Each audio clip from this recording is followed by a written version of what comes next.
Okay. Chickens.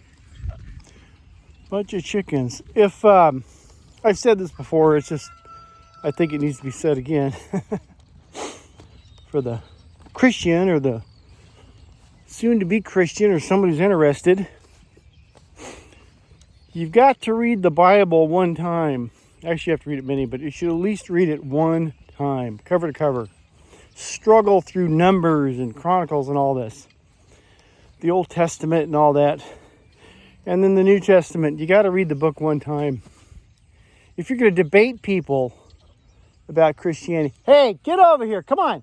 Come on. You're coyote bait. Get over here. My fat puppies. You know, if you're going to get into the arena of Christianity or debunking it or historical Jesus or the Hebrew Jesus or the, what's the Catholic Church or what, all this stuff. You got, or Joe Rogan's guy has guys on with the, you know, historical artifacts and archaeological, whatever. Read the book one time. It's 900 pages. People, well, you should be able to read it in a year. Are you kidding me? If you just read the book, don't try to understand it. Don't try to interpret it. Take a pencil. I would go and buy a cheap Bible. Preferably, I like ESV. It's kind of like, it's just easy to read. It's not a great Bible. It's easy to read. And get a pencil. And every time you read some far out thing or something makes you question, what is that? Put a circle around it.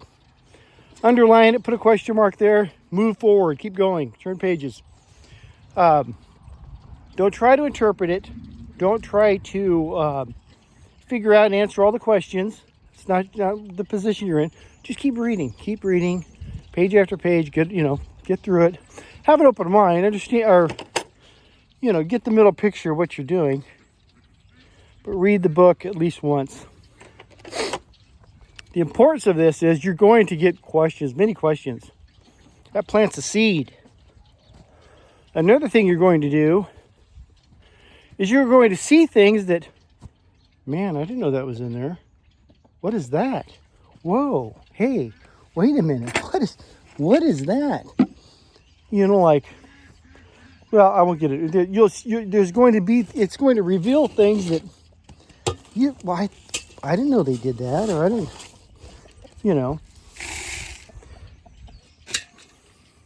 So you got to read it once. You got to go through the book. You got to go through the book one time. You can be an atheist. Read it. Read it one time. And that way, then you can, I don't want to say legally, but then you can, it's like if I went to a movie theater, or let's say I didn't watch a movie, but I wrote a review on it.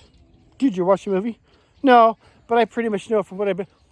You can't review a movie you haven't seen. That's stupid. That's ridiculous. I know some hardcore, I don't want to just call them atheists, but they read the book and they say, hey, this is a bunch of garbage. And I respect that. Okay, at least you read the book. Now we can talk. Now we can go back and forth or whatever. But here's the main reason you want to read the book. One of them. There's many. So many people now, and I've said this before, so many people now are claiming Christianity. They're Christians, and I believe in God and Jesus and this, that, and the other thing. And we're a Christian nation. We're a Christian country. And so we need to follow those values, all this kind of stuff going on. Major influencers peddling Christianity. Here's something that you'll have, an advantage you'll have over them. All these people, I say 99%. You can say you read the book, because they haven't. Ain't no way. Because people will say things, and you read it one time, you'll be able to go, that wasn't in there. That's not what was said. Or wait a minute, if you're talking about this thing in the old book, the Old Testament, and you're pushing this thing, what about this Jesus character up further in the book? The plot thickens. What are you doing over here when you got this part 2, so to speak, going on? How are you going to account for him? On one time, you go through the book one time, you'll be at a huge advantage. And when you start seeing these people say things, because there are people out there right now who are labeling themselves Christians, and they're influencing other people to be Christians, who are saying things that are so far off the page, and getting these same people influenced to do things that are not biblical under the guise of Christianity. That's terrible. That's really bad. Yeah. So that's why you need to read it at least one time. They've proven a fourth grader can go through the book and put this together. It's not complex. It's bits and pieces. It's kind of like high points is the way it's written. But you got to read the book one time. Or if you're not, oh, I just can't do that. Then do not listen to these people. Do not make judgments. If you think that somehow the book does not apply to you, then fine, you're not going to listen to any of this anyway. But if you think that there's something in that book for you, and yet you're listening to people who are giving you their interpretation, most of them what they're doing, because they haven't read the book, they're taking some other Christian influencer's interpretation and spitting it back at you. And it's wrong from the first guy, because he's not doing the book right. So there's a whole lot of false stuff going on right now. It's always has been, but it's more out front. And you got a lot of people that they're going to pick up a gospel, but it's not the gospel. And they're going to get it from this influencer who got it from someone else who was incorrect, and he's taking it and he's passing on this interpretation, and they're going to pass it on to their family and friends, and those people might get involved. Hey, this is great, and they're all walking around thinking they really got something going. But it's not the gospel. I'm not going to tell you what the gospel is. I've already given you my opinion. But you read that book one time, cover to cover. It's not that big a deal. You yourself doesn't want to read it, but that's the fight. But you read that thing cover to cover, and you'll be light years ahead of everybody else.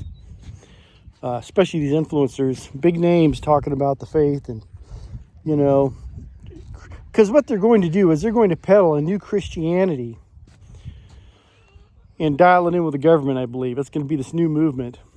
And they're going to do some wild stuff with it that's not biblical. And people are going to get caught up in it. They're all going to be waving the same flag, thinking they're doing the right thing, a righteous act. And it could be further from the truth. That's the scary part. Read the book. Or don't talk about it.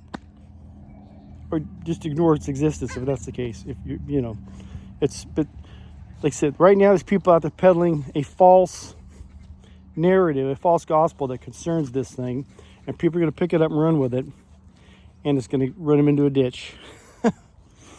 So, read the book. It's not that tough. You use so many pages a day. Get yourself, if you got to get a program or whatever, it doesn't take very long. Like I said, what slows people down is they're trying to figure everything out. This is hard to read. I don't understand what they're saying. Read it. Read it. Turn the page. Keep reading. Ooh, what is that? Circle it. Turn the page. Keep going. Keep going. Keep reading it. You'll see what I mean. Love you. God bless.